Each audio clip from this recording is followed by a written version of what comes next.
Durante el vuelo de regreso a Roma, una vez terminada la visita a los países bálticos, el Santo Padre ha contestado a la pregunta de un periodista sobre el acuerdo recientemente firmado entre el Vaticano y China, la China comunista. Aunque es un acuerdo que se ha dicho que es provisional, sin embargo no se han dado a conocer los contenidos, las cláusulas de ese acuerdo, y eso hace difícil valorarlo y también ha dado pie a todo tipo de interpretaciones. Pero en esa breve declaración, el Santo Padre ha dicho al menos 4 cosas interesantes que nos dan una pista de por dónde pueden ir las cosas. Lo primero que ha dicho el Papa es que él es el responsable de la firma del acuerdo. Es lógico, es natural, él es el Papa, pero también de esa manera quiere quitar presión y salvar un poco al cardenal Parolin, secretario de Estado, que había sido acusado por el cardenal Zen, obispo emérito de Hong Kong, de ser el responsable de la firma del acuerdo e incluso había pedido su dimisión. El Papa dice: aquí el responsable soy yo. En segundo lugar, ha dicho que el acuerdo es fruto de una larguísima negociación que empezó con Juan Pablo II, con Benedicto XVI, que ha tenido sus avances y sus retrocesos, pero que queda claro, el Papa quería que quedara claro que la última palabra sobre el nombramiento de obispos la iba a tener él. En tercer lugar, el Papa se ha referido a la cuestión de los 8 obispos de la Iglesia patriótica, de la Iglesia fiel al comunismo, que estaban excomulgados, uno de ellos ya fallecido, pero había pedido antes de morir reintegrarse a la comunión con el Papa. Y el Papa ha levantado la excomunión a esos obispos, incluso al fallecido, aunque de 2 de ellos hay insistentes rumores en que viven en una situación irregular con mujer y con hijos. Y él también ha dicho que ha mirado caso por caso cada uno de estas situaciones y que ha decidido a todos ellos levantarles la excomunión.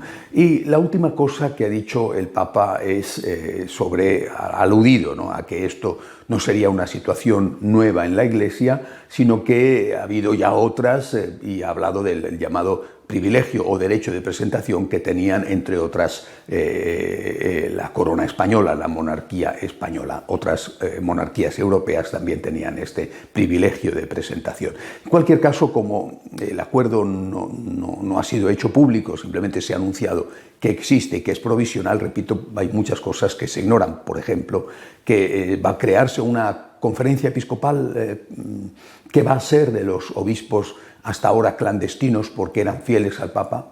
¿Y qué va a ser de las parroquias? O sea, que esos párrocos de la iglesia clandestina van a desaparecer si no aceptan los nuevos obispos que les impongan. ¿Qué va a ocurrir? Es decir, sobre todo eso no se sabe absolutamente nada. Pero sí conviene hablar algo sobre ese privilegio o derecho de presentación de la monarquía española. Fue concedido por el Papa a los reyes católicos a petición de estos y por un motivo: para evitar que el luteranismo, aún no había surgido la reforma de Lutero, pero ya había mucha inquietud por la reforma de la Iglesia y la necesidad de esa reforma de la Iglesia. De hecho, la llevó a cabo en España el cardenal Cisneros, que fue regente del Reino de Castilla a la muerte de Isabel, pero que era el hombre de confianza de Isabel la Católica.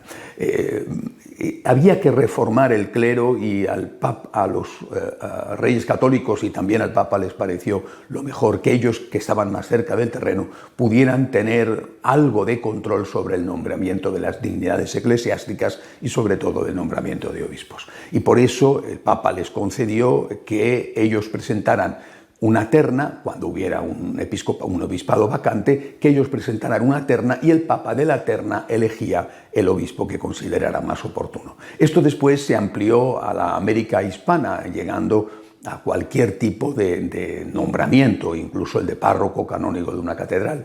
Los obispos los presentaba el rey al Papa, también para la América Hispana, mientras que los cargos en la América Hispana eran presentados por el Consejo de Indias, eran presentados al obispo correspondiente, pero siempre era un proceso, una terna para párroco, y el obispo decidía quién de los tres tenía que ser el párroco. Bueno, hay que recordar que de este acuerdo salieron grandes, extraordinarios obispos para América Latina, muchos de los cuales son santos. Esto terminó con el final del régimen de Franco, hubo una interrupción durante la época de la Segunda República, y en los acuerdos Iglesia-Estado de España de 1978 ya no se recoge este privilegio de presentación. Se quiso quitar porque no se veía acorde con los signos de los tiempos y con lo que enseñaba el Concilio Vaticano II. Más gravoso para la Iglesia fue el acuerdo conseguido por Napoleón, arrancado casi por Napoleón al Papa Pío VII. En 1790, en plena oleada, en el auge del momento revolucionario en Francia, se promulgó la Constitución Civil del Clero, por la cual todos los sacerdotes y obispos tenían que ser nombrados por el pueblo, es decir, por el gobierno revolucionario. Bueno, y tenían que jurar lealtad a la revolución. Muchos sacerdotes y muchos obispos no quisieron aceptar esto y entonces fueron perseguidos. Esta persecución realmente fue sangrienta en algunas regiones, por ejemplo en la Vendée, una de las regiones más católicas de Francia, todavía hoy una de las regiones más católicas de Francia. Bueno, cuando Napoleón da su golpe de Estado y se nombra primer cónsul, más tarde ya se nombrará emperador, él se da cuenta de que tiene que solucionar este conflicto interno que está dividiendo Francia, que es de mayoría católica, pero también se da cuenta de que el estar enfrentado con la Iglesia favorece a sus enemigos, los monárquicos. Y entonces hace una jugada política realmente brillante para él, que es llegar a un acuerdo con el Papa, con Pío VII. Ese acuerdo era terrible para la Iglesia, pero a la vez le daba unas posibilidades de tener paz y de poder evangelizar. El acuerdo consistía, no como en el caso del derecho de presentación de España, que el rey presentaba 3 y el Papa elegía 1, sino que el acuerdo consistía en que directamente Napoleón, es decir, el primer cónsul, nombraba al obispo. No había te presento 3 y tú eliges 1, sino yo nombro al obispo. Ese obispo tenía que jurar, antes de tomar posesión, fidelidad a la República, es decir, fidelidad al gobierno francés. Y el Papa lo único que hacía era investir, es decir, nombrado el obispo por Napoleón, el Papa investía, es decir, el Papa le daba la autoridad canónica. Era una forma de salvar la figura. Bueno, cabe la posibilidad de que esto sea lo que pueda suceder en China. No lo sabemos porque el acuerdo, como digo, es secreto. Pero esto, que fue un magnífico acuerdo para Napoleón, que de alguna manera desbarató las filas monárquicas, también fue un acuerdo bueno a la larga para la propia Iglesia. Permitió la evangelización y de alguna manera trajo paz a la Iglesia, pero causó en ese momento un gran sufrimiento.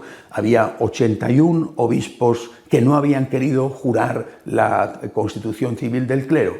Estos, muchos de ellos estaban perseguidos en Francia y la mayoría estaban en el exilio. A estos se les exigió que renunciaran al episcopado. Fue una exigencia durísima. También Napoleón exigió que renunciaran al episcopado a los obispos que habían sido nombrados por el sistema anterior, es decir, nombrados por el gobierno revolucionario. La exigencia de la renuncia al episcopado a aquellos obispos que habían sido fieles, por supuesto algunos habían muerto martirizados, otros habían, repito, escondido o habían logrado escapar, estaban en Austria, en Suiza. La exigencia de la renuncia fue muy dura e incluso 38 de ellos se negaron a aceptar, a presentar esa renuncia, a aceptar el acuerdo y fundaron un cisma que todavía hoy subsiste, la llamada Petite Église, la pequeña iglesia que subsiste, es muy pequeña, se habla de unos 4.000 fieles y que ya no tiene sacerdotes, pero siguen sintiéndose herederos de aquella iglesia que no quiso jurar fidelidad a la Revolución Francesa y en aquel caso que quiso jurar fidelidad a Napoleón. Dios quiera que esto no suceda, aunque ya el cardenal Zen ha dicho que cabe esta posibilidad. Creo que hay que insistir en este momento de confusión en que no estamos ante una cuestión dogmática. Estamos ante una cuestión de gobierno. Esto es importante dejarlo claro. No estamos discutiendo, como en otras ocasiones, sobre los homosexuales o sobre las parejas no casadas o sobre los divorciados vueltos a casar. No estamos discutiendo de cuestiones de fe o de moral. Estamos hablando de un acto de gobierno y es importante tener en cuenta que la historia es la que juzga este tipo de cosas. No tenemos datos, por lo tanto, hacer un juicio premeditado, precipitado en un sentido o en otro es, creo yo, demasiado arriesgado. Le han preguntado a un experto en las relaciones entre China y el Vaticano, el profesor italiano Francesco Cicci, que qué opinaba él sobre el asunto, y a mí personalmente me parece una respuesta bastante comedida y correcta. Ha dicho, con un poco de humor, ha dicho, qui vivirá, vedrá, el que viva lo verá, la historia juzgará, ha dicho.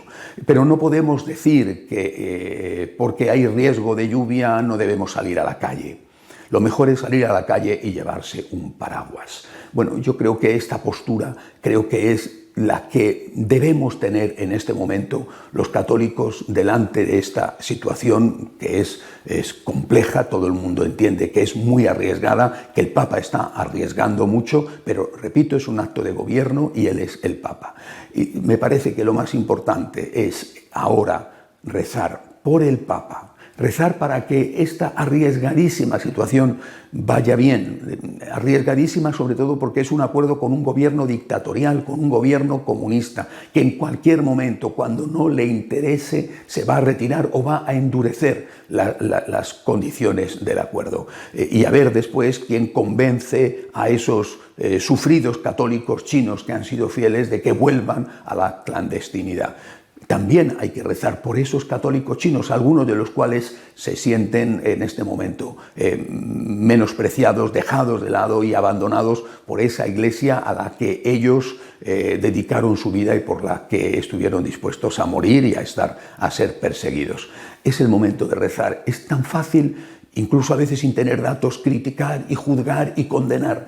Creo que es el momento de rezar. Estamos viviendo tiempos extraños, difíciles, arriesgados, de acuerdo, pero si olvidamos la oración y si olvidamos que el Papa es el Papa, y repito, en este caso no está haciendo un acto que puede ser confuso sobre el dogma o la moral, está haciendo un acto de gobierno. Lo hicieron otros antes, lo hizo por ejemplo Pío VII y fue muy duro para aquellos obispos que habían sido fieles tener que renunciar al ejercicio del episcopado. Y bueno, pues nosotros tenemos que confiar en que Dios está asistiendo a la Iglesia, rezar por el Papa, rezar por el éxito de esta arriesgada operación y rezar por los héroes chinos que han de verdad dado la vida por la Iglesia para que no se vayan de esa Iglesia a la que tanto han amado. Hasta la semana que viene, si Dios quiere.